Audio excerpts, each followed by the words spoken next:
It's like the Cookie Monster, except you feed it money because it's a graphics card. This is bent. Some uneven pressure here. That is a little odd. That's pretty interesting. Oh, cool, okay. That's great. Good access to the components and ability to repair everything from Sapphire. Today we're tearing down the 9070 XT Pulse. It's been a busy couple weeks reviewing video cards. So today we're gonna be, which one is this one? We're taking this one apart today, and the answer to the question, is it available at MSRP, is probably not. But we want to see how it's assembled. We'll talk about the pricing situation a little bit later. And as for the card itself, it's pretty simple. So it's a 3-fan solution. This is the one we used in our benchmarking. And yeah, we'll take it apart, see how the assembly is, and look at the build quality from Sapphire, which is kind of like AMD's EVGA, hopefully without the quitting part. Before that, this video is brought to you by Thermal Grizzly and their new Duronaut Thermal Paste. Thermal Grizzly claims its Duronaut paste is intended for long-term stability and endurance, focusing on paste longevity in addition to the usual performance focus. Thermal Grizzly's Duronaut paste comes with applicators and spreaders, and ships in numerous tube sizes, aiming to provide a high-end paste for PC builds and daily driven overclocks by enthusiasts. Learn more at the link in the description below. So, before we get any further, first of all, the boxes were empty, just to head off any comments. Secondly, this is bent. I don't know how well it shows, but this fin stack, that is not straight, so it should probably be more like that. We're gonna look at if it's just not secured or if it just, I don't know, manufacturing or whatever, but it shouldn't affect the performance too much. It would maybe very slightly affect the acoustics just because it is moving where the fin stack interacts with that fan. But anyway, walk around to the card. So this is the Pulse. Like I said, this is the one we reviewed, and it's got the Pulse iconography in it. This is where I'd love any medical professionals in our audience to tell me if that symbolizes good or bad for I guess that'd be a heart rate reading or whatever, because I hope they did a little bit of research. If you post your comment and you're like, yeah, that's like about to flatline, then not the best signal to send for the manufacturer. But the flow-through area is actually gigantic on this, which is good. So there's a single fan flow through, unlike NVIDIA solution where NVIDIA puts the PCB in the center and then they push the air through both sides on the FE cards. But most of the manufacturers are still doing a more traditional PCB where the PCIe slot's integrated with the PCB. It's cheaper to make that way. It is definitely more typical, and that gives you one larger flow through area as compared to, for example, the 9070 non-XT Pulse that we have, which is a dual fan solution, still an okay sized flow through, but because it's not as long of a card with 3 fans, they don't get as much area there. The fans are also differing sizes, and they are opposing directions. So you can see this one's got the blades swooping that way, and the others have the blades swooping that way. So this is something we see somewhat regularly on the cards. Other basics, so they've got a perforated PCIe slot that's supposed to allow some air to escape. However, if you look in there, you can see that that's basically a wall for the fin stack, and that's because the fins are oriented vertically. So the air is going to come out the top of the card and out the bottom of the card mostly, but some air will get pushed in through that at that angle, and it'll find its way out the back. So this is all very standard. There's nothing particularly exciting or special about this yet, and that's fine. Standard cards definitely have a place, especially for trying to hit MSRP. Again, a pain point right now for AMD's launch, one of the kind of only major ones. So 3-slot card, they have a full 3-slot PCIe bracket on there, which is great. It's always good to see rather than the 2-slot on a 3-slot card. It's a little more rigid that way. And then otherwise, there's no dual V BIOS or anything fancy like that, no physical LED switches, but they do run 2 8-pins. So that's kind of the basics of the card. The big thing here is 3 fans. And in our review of the Pulse in general, we ended up not running the usual frequency, thermal, and acoustic data in there because we were so focused on just the GPU and the gaming performance and power consumption. Spent all the time on a million charts for that stuff And so what I'm going to do is shove some of those charts into this video, so you'll get kind of the extra data that didn't end up making it into the XT review, and it'll be specific to this card. So that kind of, this is basically like a mini review of the card where you already have the gaming and the power data from our review, and this will be all the companion data, frequency, thermal, acoustics, and the teardown. So let's start with the teardown though. All right, looks simple. So I've seen a bunch of Phillips 1 screws. Looks like we're gonna get all these for the back plate going through to the shroud. One of the things I did want to point out here, so this should be an obvious thing that everyone does, but unfortunately it's not. Sapphire did not block the fin stack with the plastic shroud. So this is just plastic, this here. And sometimes we see it where they'll pull the plastic shroud like down across the fin stack and they can't get the friggin' air out, so, which is terrible. So Sapphire didn't block it, which is, yeah, that's a good thing. It's one of those smaller victories. Let's take this apart. So for those of you who are able to get one, the goal, as always with this, is give you some insight into how you would maybe repair and maintain the card if you need to replace the fans or something. But also just get an idea for build quality as you sort your options once they eventually do become more widely available, hopefully. All right, we're going to track this on the screw tracking grid. So on store.gamersnexus.net, if you want to grab one of our PC building anti-static mod mats, we've been selling these for about 8 years now, pretty crazy. And this is one of our newer designs. It directly supports us, and it gives you a work surface to build on. And it has cool stuff, like down here, the 8P8C wiring diagrams. There's RGB connectors, all kinds of stuff like that. All right, so Sapphire typically, wow, these are huge screws running through. Sapphire typically has a really simple disassembly process, which I've come to appreciate. In the past, this is not the case on this card, but on some cards, I think including one of their XT models, they have fans that attach with basically one screw and then a magnet. The new models I haven't looked at yet. I know they have magnets. I don't know if they use a screw or not. But it's nice because if a fan fails and you RMA it, they can just ship you a fan instead of having you send the whole thing back in and sit in RMA hell. All right, so this is obviously loose now. It's like the Cookie Monster, except you feed it money because it's a graphics card. And on the back, we've got the 4 screws for the retention mechanism, holding the cooler to the GPU itself. They've got a tamper seal there. The tamper seal, it doesn't say warranty void if removed. It doesn't say like warning or danger. It says the letter P. I have no idea what that means. Maybe pulse. I don't know. We're gonna take it off though. Warranty void stickers are unenforceable in the US. Tamper seals, they have a place. It tells them if someone's been in the card, which is maybe useful as long as they don't use it to reject you. All right, those are captive screws. Just got like a washer on the other side to hold them in place, and then the leaf spring. And now the card should come apart. Before we take it apart though, I'm gonna remove the last couple screws. Basically what I'm doing right now, if you're watching, just to, I mean, you could take the whole slot off. What I'm trying to do is differentiate between plastic screws and screws just going into the PCB, because then we can leave the frame, the PCIe slot mounted if we want. All right, let's see how this disassembles. That's pretty interesting. Oh, cool, okay. That's great. Okay, cool. So here's what's going on here.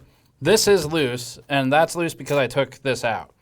So we had the option to leave the actual like heatsink retention and screws in there, which would mean that all of this would stay completely as is mounted and secure, and so you wouldn't be ripping up thermal pads and having to redo thermal paste and all that stuff if you wanted to just access the fans. This is why I'm always excited about this, where Sapphire's done this in the past. Super repairable this way. So if you have a dead fan, or I mean, frequently you'll see cards on eBay sold as parts only, and a lot of times they know the GPU's no good, but every now and then there's one where it just needs fans, and it's cheaper because of that. So in this situation, you could pull the frame without disturbing any of the rest of it, and then you'd be able to get at these screws. This is under tape over here, but same idea. pull the fan, swap it for the same model, which is of course listed back here, so that makes that easy. And then even the cable, and this isn't always the case, is accessible without needing to take the rest of the heatsink off. Sometimes this is routed like through the heatsink in a way where you need to remove the heatsink to get to it. So that's awesome. Really excited about that. Good, good access to the components and ability to repair everything from Sapphire. And the fin stack is loose, so we'll just take that off in a second too. All right, that's loose. Okay, so to Vitali's point, maybe that's the approach to the 12-volt high power. Use clips that make it hard to remove. Then people will just rip the entire connector off the board. So now we can pull this, I think. Yep. Okay, that is a long die. The die area is already live. I forget what I think they said it was like 356.5 millimeters squared or something. But that's public already either way. We'll do a measurement externally. So they've got this plate for the memory contact, a standard copper cold plate, looks like no VC, no vapor chamber, heat pipes, MOSFET contact. We'll come back to this in detail. On the PCB, there's a couple more screws securing the PCB to the back plate. And this is actually one of my favorite styles. So I've taken apart probably a couple hundred video cards at this point, and dating back to about maybe the 700 series, although 1080 was the first one I took apart. And this is one of my favorite styles because it keeps the thermal pads, in my experience, intact the best. So there's the least sort of damage to pads where you're replacing things later. So I've always liked this approach. So to get to this stage, let's count them. It's 2, 4, 6, 8, 10, 12, 16 screws. It's really not bad. And if you wanted to just get to the fans, I guess it would have been 2, 4, 6 screws just to get to, or maybe there might have been one in the back. There's 4 more in the back, so it would have been 10. But that's pretty damn good. That's, having more screws can help. It can help with even pressure distribution. So there's a place for it. It's mostly on high-end, super high heat cards. But in this situation, the accessibility is nice. Now, in terms of the contact patch, what I'm noticing is, speaking of pressure distribution, some uneven pressure here, where the top of the die here has less coverage. And so what we're going to do is look over at the heatsink itself, and I'm going to need to check my thermal data now. We have it, I just haven't looked at it yet. You can see right here that different color patch where the paste is not as sort of squished out, and so, or the pad, whatever it may be. And so the contact up here was just not that good. The pressure was different from the top to the bottom, and there was higher contact centrally. With GPUs, it's really important that the whole die has contact, because you can have stuff die, like components die internally if it doesn't, unlike a CPU with an IHS, where the IHS kind of takes care of the bulk of the work with solder. Now this isn't going to kill anything, in my experience. A complete gap with nothing, like if we saw copper there and silicon on the other side, that would.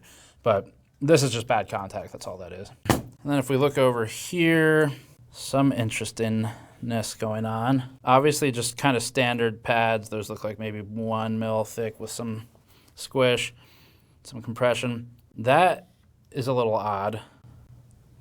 That looks like what would typically be a screw, but how does that line up? Someone fucked up when they were trying to assemble this, I think. Believe it or not, a lot of the assembly, so the PCB is made by machines, SMT lines, which we've filmed in the past. A lot of the assembly is still done by hand at a lot of these places. It looks like when they were going to mount it, someone on the assembly line maybe just misaligned this with that pad, because it's like the exact imprint. I don't know how they must have been canted to an angle, because they didn't do that with the other. Yeah, it's the exact size. I'll do another one. See that? I did a small one right there. Anyway, so that's it's just an assembly mistake. It's probably not going to be a big impact. Just more of an insight to QC, or it's like, okay, maybe could have lined that up better. But at least I had all the ROPs. So for the solution itself, what they're doing is a plate that is directly contacting some of the heat pipe.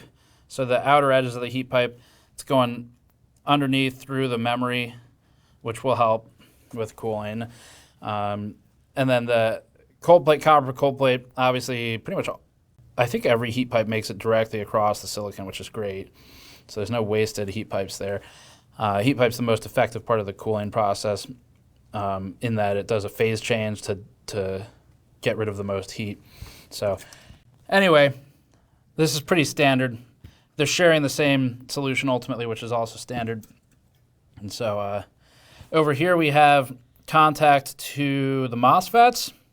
So this is not that complex or large of a VRM. You can see we've got 4, 6 stages over here, and we've got 2, 4, 6 over here, plus it looks like maybe memory. I'd have to probe it out. There's stages here, 2 up here. So we'd have to take a DMM and route it, which I'm not going to bother doing for this, but simpler VRM. Some other small features, so they've got these pads, insulation right here, and probably also just to kind of level everything. And over on the other side, I saw recently someone posted a Reddit thread about an old EVGA card, and they had noticed missing like this. They saw blank pads, and they're like, did I get ripped off? Did they cheap out and leave components off? No, that's just the design for that card. They'll put extra pads and then often use the same PCB for a higher tier model, or just leave the option open for themselves, and then they skip the components, which does make it cheaper. That is true, but it's not like it was removed by someone. So it's not like some big stealing inductors scheme on eBay. They remove one inductor, the card still operates. Controller spot there. This looks like an RGB or a merged connector. This is a blank for an extra fan header. And so they've got a lot of room here to add some components for a higher version of this. But the fin stack and the heatsink, very simple. It's all pretty much, except for here, one level, just fin stack. As far as the bend, it is actually bent. So it's not, you just see this frame up here. It's very slightly bowing down. So I think it just got some pressure on it. Maybe that was related to the screw being on the memory pad. I don't know. So a little bent, just some QC stuff. Not going to affect the thermal performance. Then for the rest of this, so on the back side, there are no thermal pads, unfortunately. So they're not making use, this is a metal backplate. They're not making use of the surface area that they have. That's always a shame to see. It is good that they got rid of surface area here and made a huge flow through for an AMD card. That's nice to see. And then there's a gap here to let some air get out too. But not using any of this area to sink heat from the back of the memory. So they could put some pads here on the back of these memory modules, maybe the back of the inductors or the caps, and try and pull some heat away. But didn't use it. This is part of the model, you know, being a cheaper quote-unquote MSRP model. We'll see about that. But this is unfortunately a very common step that's skipped. Maybe amounts to a couple degrees in most cases. So that's why they skip it. Okay, I think that's pretty much all there is to say about this. Very simple construction, pretty standard sized PCB, standard execution, standard in the sense that, I mean, it's just a fin stack. That's pretty much all there is to it. You know, it's got whatever, 1, 2, 3, 4, 5. It looks like heat pipes going through it. Those are 6 mil pipes. So very typical approach dating back at least to the 10 series that I've paid attention to personally, and I'm sure further than that. So this is a pretty tried and true design. It is not innovative. It's not particularly special or advanced. It's fine. And so that's pretty much all they're trying to do with this. Makes it cheaper, basically.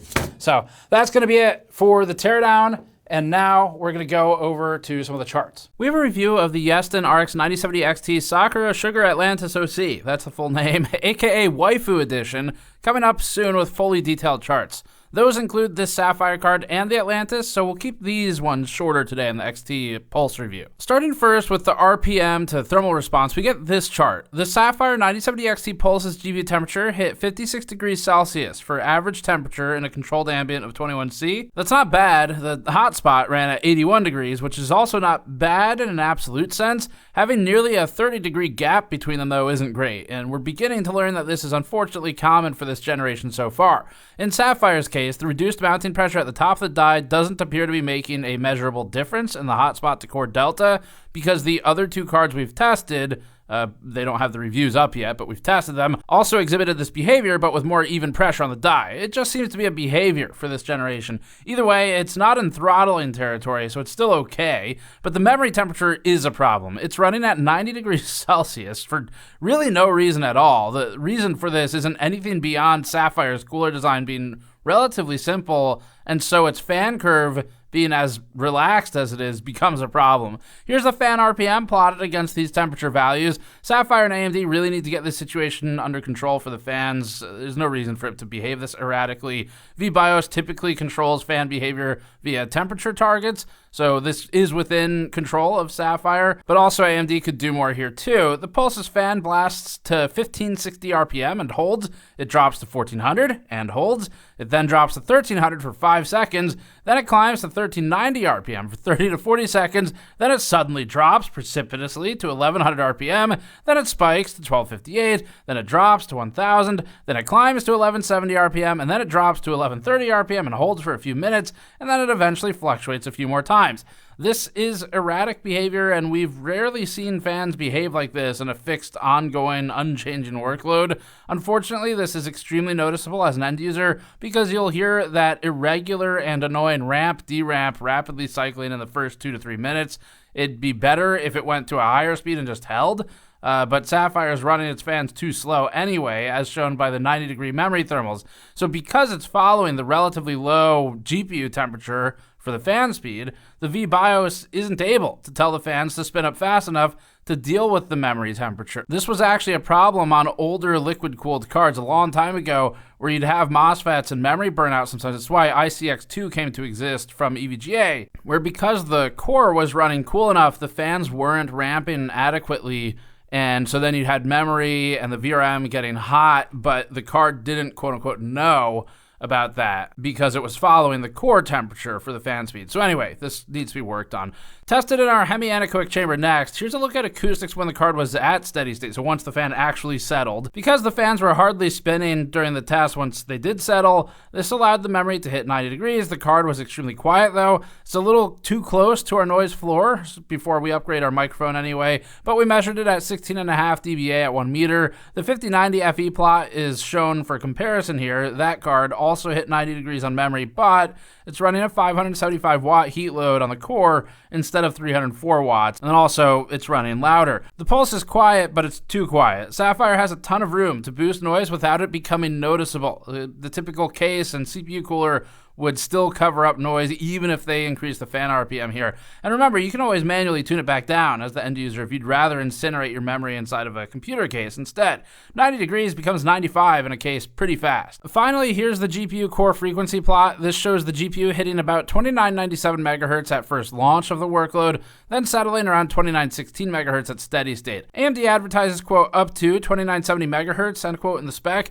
It's not at that speed once the workload is actually settled, but on a technicality, it did hit or exceed 2970 megahertz for about 10 seconds. Very simple this time. I'm happy with how easy it was to disassemble, and the access to the fans is great, so credit there. There's some QC issues, like the mark on the pad just shows some alignment and then the bent fin stack, but nothing that would cause me as a customer to return the card, and you might not even notice. As for the quality outside of the teardown, we already showed gaming performance in our review of the 9070 XT. We commented on all that and on the pricing in a separate video called Fake MSRP, so you can watch those for that discussion. For this model specifically, Sapphire needs to work on the VBIOS tuning for the fan RPM to better deal with ramping memory thermals, despite otherwise okay GPU core thermals. Again, plenty of room to do that without sacrificing noise in a way that's relevant. And we like the assembly approach on the positive side. The ease with which you can get into the cooler is great, especially if you need to replace a fan without disturbing thermal paste. Very easy to get access to the whole thing. This was done well by Sapphire. The assembly was overall pretty good. Some ups and downs. There's a little bit of QC stuff with the bent fin stack, but it doesn't impact performance. The good news is that the fan speed can be adjusted either manually by users or after sales by Sapphire with a VBIOS push. Hopefully, anyway, that's how it typically works. If AMD is involved, then it's not as not as promising. But either way, we'll have more to say about these soon. We have the Yeston Waifu Edition card coming up, and possibly the Red Devil. That is it. Thanks for watching. As always, subscribe for more. You can go to store.gamersnexus.net if you want to buy one of our mod mats, like the one I did the disassembly on. And you can go to patreon.com/gamersnexus to throw a few bucks our way to help fund our testing. We'll see you all next time.